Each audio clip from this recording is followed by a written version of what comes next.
মা বাবার সাথে বেয়াদবি করলে ফলাফল কেমন হয় শুনেন। কুমিল্লার একটা এলাকার নাম হলো চান্দিনা। ওই চান্দিনার একজন লোক আছে, তিনি হলো ডাক্তার, থাকে ঢাকায় মুগদায়। তিনি আমাকে বলল, হুজুর মায়ের সাথে বেয়াদবি করলে যে কি হয় এটা আমি চোখ দিয়ে দেখছি। প্রতি জুমায় তিনি আমার মসজিদে নামাজ পড়ে। ডাক্তার মানুষ, MBBS ডাক্তার, অনেক বড় সম্মানী ব্যক্তি। তিনি বলল, হুজুর আমার বাড়ির পাশে এক মহিলা তার বাচ্চাকে নিয়ে অনেক কষ্ট করে বড় হয়েছে। বড় হওয়ার পরে স্বামী মারা গেছে। স্বামী মারা যাওয়ার পরে স্ত্রী দ্বিতীয় কোনো স্বামী গ্রহণ করে নাই। বাচ্চার চেহারার দিকে তাকাইয়া সৌন্দর্য, রূপ, লাবণ্য, যৌবনকে বিসর্জন দিয়েছে। বাচ্চা বড় হয়ে গেছে, শক্তি হয়েছে। সন্তান এবার মাকে বলল, ও মা, আমার মনে চায় আমি ইতালিতে গিয়া কাজ কাম কইরা বাড়ি ঘরটার একটু সৌন্দর্য করব, কিন্তু টাকা নাই, কেমনে আমি ইতালি যাব? নানার যেই সম্পদ মা তুমি পাবে সেই সম্পদ বিক্রি করে আবার ইতালি পাঠায়া দাও। এবার মা সিদ্ধান্ত নিল যে বাবার প্রত্যেক সম্পদ বিক্রি করে সন্তানকে ইতালিতে পাঠাবো। সম্পদ বিক্রি করার পরে টাকার ক্যাপচার হয় না, আরো লাগবে। এবার মা নিজের ব্যবহৃত হাতের রুলি, গলার হার বিক্রি করে টাকা যোগ করে সন্তানকে ইতালি পাঠায়া দিছে। ইতালিতে সন্তান যাওয়ার পরে 2-1 মাস মায়ের সাথে ভালো এক সম্পর্ক। ও মা, আগামী বছর থেকে ঘরের কাছে হাত দিব, বিল্ডিং বানাইব। কত স্বপ্ন, মায়ের কলিজার ভিতরে আনন্দ। যদিও আমি দ্বিতীয় স্বামী হিসেবে কাউকে গ্রহণ করি নাই, সন্তানের ভবিষ্যতের দিকে তাকায়া আজকে সেই সন্তান প্রতিষ্ঠিত হয়েছে, মানুষ হয়ে গেছে। এবার সেই ডাক্তার বলে, হুজুর 3-4 মাস যাওয়ার পরে সন্তান কেমন জানি পরিবর্তন হয়ে গেছে। পরে বুঝতে পারলাম সন্তান একটা মেয়ের পাল্লায় পড়ছে। এই মেয়েটার সাথে ফোনে নিয়মিত কথা হয়, আলাপ হয়। আল্লাহর কসম, আল্লাহর জাত ও সিফতের কসম, মিথ্যা বললে যেন আমার জিহ্বাটা বেঁকা হয়ে যায়। গতকালকে বয়ান করছি কুমিল্লায়, লাঙ্গনকোট কুমিল্লায়। গাড়িতে বসলাম, এক ভদ্রলোক আইসা চোখের পানি ছেড়ে কেঁদে দিয়েছে, হুজুর আমার সন্তান এখন কন্টিনিউ SSC পরীক্ষা দেয়, কিন্তু আমার সন্তান একটা মেয়ের পাল্লায় পড়ে পরিবর্তন হয়ে গেছে। সন্তানটা ঘরেও থাকে না, রাত জেগে জেগে মেয়েটার সাথে সময় দেয়। একটু দোয়া করেন, কিছু বললে সন্তান আমাকে মারতে চায়। এরকম সন্তান আজকে ঘরে ঘরে অভাব নাই, আছে না নাই? কিচ্ছু হবে না, ভবিষ্যৎ জিন্দেগি অন্ধকার হয়ে যাবে। মা টের পাইছে সন্তান পরিবর্তন হয়ে গেছে। কিছুদিন পরে সন্তান গোপনে ওই মেয়েটাকে বিবাহ করেছে। মেয়েটা বলেছে, বিবাহ বসতে পারি, শর্ত একটা, যে তুমি আমাদের বাড়িতে আসবে, টাকা পয়সা যা কামাই করবে আমার হাতে দিবে, তোমার মায়ের সাথে সম্পর্ক রাখতে পারবে না। ছেলেটা মেয়ের প্রেমে অন্ধ হয়ে গেছে, মানসিক প্রতিবন্ধী হয়ে গেছে। ভালোবাসার জোয়ার চলে আসছি, একা একা বাংলাদেশে চলে আসছে, গোপনে বিবাহ করেছে। বিবাহ করার পরে শ্বশুর বাড়িতে কিছুদিন থাকলো। এরপরে শ্বশুর শাশুড়ি স্ত্রী সহ এয়ারপোর্টে সন্তানটাকে আগায় দিছে, যাও ইতালিতে নিরাপদে যাও। কারণ শ্বশুর শাশুড়িও টের পাইছে টাকার গাছ, মসমসা টাকা কামাই করে, এরই তো দরকার। কথা ঠিক না ব্যাঠিক? এরই তো দরকার। এবার সন্তান বিদেশে যাওয়ার পরে নিয়মিত শ্বশুর শাশুড়ির সাথে যোগাযোগ, মায়ের সাথে সম্পর্ক নাই। দীর্ঘদিন হয়ে গেল। মা তো রাত্রিবেলা চোখের অশ্রু যায় নামাজে ধরায়, আর বলে, আল্লাহ কেমন সন্তান দিলা, কত স্বপ্ন, কত চিন্তা ভাবনা, সব তো মাটি হয়ে গেল। খাও নেই তো পেটে জুড়ে না। হঠাৎ একদিন মা শুনতে পাইল যে আমার সন্তান গ্রামে আসতেছে। কোন গ্রামে? বলে পাশের গ্রামে সন্তানের বন্ধুর বোনের বিবাহের অনুষ্ঠানে আসবে। মা চিন্তা করলো হয়তো আমার সাথে একটু দেখা করে যাবে। সন্তান বিবাহের অনুষ্ঠান কমপ্লিট করে যখন গাড়ি নিয়ে ঢাকায় রওনা হয়েছে, মা আর নিজেকে সামাল দিতে পারে নাই। মা বুঝতে পারছে যে সন্তানের ভিতরে মনুষ্যত্ব নাই, পশুর চেয়েও খারাপ হয়ে গেছে। সন্তানের মহব্বতে মা এবার রাস্তায় দাঁড়ায় রইছে। এবার সন্তান যখন গাড়ি টান মারছে, মা সামনে দাঁড়ায় বলে, টান দিস না, একটা বারের জন্য তোর বাবার ভাঙ্গা খাটটা একটু বসে যা।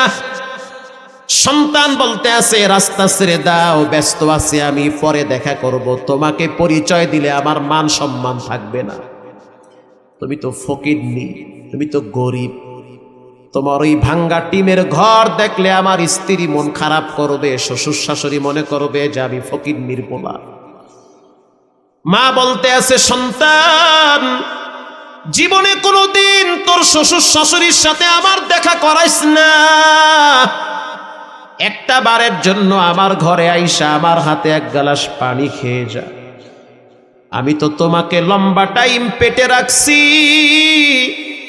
তোমাকে রাত জেগে জেগে পাখা দিয়া বাতাস কইরা ঘুম পাড়াইছি, গভীর রাত পর্যন্ত তোমাকে আমি সুস্থ করার জন্য পাশে বসে বসে যত্ন করেছি। তখন তো আর বউ ছিল না, তখন তো শ্বশুর শাশুড়ি ছিল না, এখন তোমার অভাব নাই, বারবার খবর নেয় তোমার, তুমি কেমন আছো, আলগা দরদ এখন বায়া বায়া পড়ে, ঠিক না ঠিক? এতদিন তো খবর ছিল না। সন্তান বলল, সময় নাই, জায়গা পরে আসবো। মা চিন্তা করলো সন্তান থাকবে না, চলে যাবে। জানলার ফাঁক দিয়া মা হাত ঢুকা দিছি, যাইস না, একটা বারের জন্য ঘরে বসে যা। সন্তান এমন নিষ্ঠুর পাশাদ, মাকে এমন জোরে একটা ধাক্কা মারছে, গাছের সাথে গিয়া মা পড়ে গিয়েছে। বাড়ি খাওয়ার সাথে সাথে মায়ের কপালে প্রচন্ড আঘাত পাইছি, রক্ত বায়া বায়া পড়ছে। তারপরেও মা চিল্লায় চিল্লায় বলতে আছে, আল্লাহ ও আমারে যদিও কষ্ট দিছে, তুমি রাগ কইরা ওরে কষ্ট দিও না। যদিও আমার কপাল থেকে রক্ত ঝরাইছে, তুমি রাগ কইরা শাস্তি দিও না, কারণ সমস্ত কিতাব হাদিসে লেখা মাকে কষ্ট দিলে বেশি দিন আরামে টিকতে পারে না। সন্তান তো বিদেশে চলে গেল, এদিকে মা যাযাবরের মতো জীবন পার করতেছে ঘরে। মাসখানেক পরে ডাক্তার বলতে আছে, হুজুর এই মহিলাটা আমার বাড়িতে আসছে রাত্র ৩টায়, আইসা দরজায় লক করতে আছে, ডাক্তার একটু খবর নিয়ে দেখেন আমার সুমন কেমন আছে। ডাক্তার বলতে আছে, রাত্র ৩টা বাজছে, সমস্যা কি? বলে, আমি তো একটা খারাপ স্বপ্ন দেখছি। এটা কোনো বানোয়াট কিচ্ছা কাহিনী না, এটা হলো কুমিল্লার বাস্তব ঘটনা। আল্লাহু আকবার। ডাক্তার বলতে আছে, খবর কেমনে নিব? মহিলা বলতে আছে, যেমনে হোক খবর নেন, আমার সন্তান কেমন আছে। ডাক্তার বলল, কি স্বপ্নে দেখলা? বলে, আমি দেখছি আমার সন্তান একটা ফ্যাক্টরির ভিতরে মিশিং চলতেছে, মিশিং এর ফিতার সাথে আমার সন্তানের হাত পেঁচাইছে। হাত পেঁচাইতে পেঁচাইতে পেঁচাইতে পেঁচাইতে শরীর থেকে হাতটা আলাদা হয়ে গেছে। এটা আমি স্বপ্নে দেখছি, তাড়াতাড়ি একটু খবর নেন। ডাক্তার বলতে আছে, হুজুর আমি এই মহিলাটারে একটু বুঝাইয়া শুনাইয়া বাড়িতে পাঠায়া দিছি। কিছুক্ষণ পর আমার মোবাইলে ঋণ ভেসে উঠল। তখন মোবাইলের দিকে তাকায় দেখলাম এটা বাহিরের নাম্বার, কল রিসিভ করলাম। ওই যে সুমনের কিছু বন্ধু বান্ধব আছে, তাদের সাথে আমার কথা হয় মাঝে মাঝে। একজনে ফোন দিয়া বলল, সুমনের অবস্থা খারাপ, ফ্যাক্টরির ভিতরে, জুতার ফ্যাক্টরির ভিতরে দাঁড়ায়া দাঁড়ায়া ডিউটি পালন করতেছিল, চামড়াগুলা পলটাইতেছিল ফিতার সাথে। একটা সময় দেখা গেল হাতটা হঠাৎ ফিতার সাথে ঢুকে গেছে, ফিতাও ঘুরতেছে, দেহটাও ঘুরতেছে, হাত ঘুরতেছে, ফিতাও ঘুরতেছে, বডিটাও ঘুরতেছে। একটা সময় আঘাত করে করে দেহ থেকে হাতটা ডিসকানেক্ট হয়ে গেছে, আলাদা হয়ে গেছে। রক্তাক্ত বটি নিয়ে রাস্তায় পড়ে আছে। হসপিটালে নেওয়া হয়েছে, অবস্থা খুব খারাপ, অনেক রক্ত লাগবে। স্ত্রীকে টেলিফোন করা হয়েছে, স্ত্রী এখন ফোন রিসিভ করে না। শ্বশুর শাশুড়িকে ফোন করা হয়েছে, কেউ রিসিভ করে না, কারণ বুঝতে পারছে টাকার বাক্স নষ্ট হয়ে গেছে। বুঝতে পারছে। প্রিয় ভাইরা আমার, সকালবেলায় মহিলার কাছে গিয়া বলল, মা টেনশন করবেন না, দোয়া করেন, দুর্ঘটনা ঘটছে ঠিক। মহিলা বলতে আছে, ডাক্তার আমি তো আমার সন্তানের অভিশাপ দেই নাই, আমি তো বরদোয়াও দেই নাই, তো কেন এমন দুর্ঘটনা ঘটলো? আমি বারবার বলছি, আল্লাহ যত কষ্ট আমি মা সহ্য করব, কিন্তু আমার বাচ্চাটার জন্য কোনো কষ্ট না হয়। এই সন্তান দীর্ঘদিন চিকিৎসা করলো, ঢাকায় উত্তরায় ফ্ল্যাট ছিল, সেটা বিক্রি করার পরেও চিকিৎসার টাকা জোগাড় হয় না। গোপনে যত ব্যাংক ব্যালেন্স ছিল সব শেষ করলো, তারপরও চিকিৎসার টাকা হয় না। স্ত্রীকে ফোন করে বলল, কিছু টাকা দাও, তোমাকে তো আমি লক্ষ লক্ষ টাকার গোল্ড দিয়েছি, স্বর্ণ দিয়েছি। স্ত্রী বলল, দিয়েছো ঠিক, তবে এখন দিতে পারবো না, তোমাকে আমরা চিনতেও চাই না। সম্পর্ক নষ্ট হয়ে গেল। গ্রামে চলে আসছে, মা এয়ারপোর্টে গিয়া বসে আছে আর বলতে আছে, সন্তান সবাই তাড়ায়া দিতে পারে, আমি মা তোমারে তাড়ায়া দিতে পারি না। এখন এই মায়ের ঘরেই থাকে। কয়েক বছর আগে সন্তান দুনিয়ার থেকে বিদায়। শবে বরাতের রাত, ও মা বাবার অবাধ্য সন্তান, যারা বেয়াদবি করেছ, যাদের উপরে মা বাবা কষ্ট নিয়ে আসে, গোপনে মাপ চাও, তা না হলে সুন্দর জীবন টিকবে না, এলোমেলো হয়ে যাবে, ভবিষ্যৎ অন্ধকার হয়ে যাবে। যাদের টাকনুর নিচে প্যান্ট আছে তাদের দোয়া কবুল হবে না। শবে বরাতের রাত্রে তাদের ক্ষমা নাই। যাদের টাকনুর নিচে ইজারি ফিন্নার, আল্লাহর রসুল বলেন, যারা টাকনুর নিচে লঙ্গি পরে, প্যান্ট পরে, এটা ডাইরেক্ট জাহান্নামে পাঠায় দিবেন কে?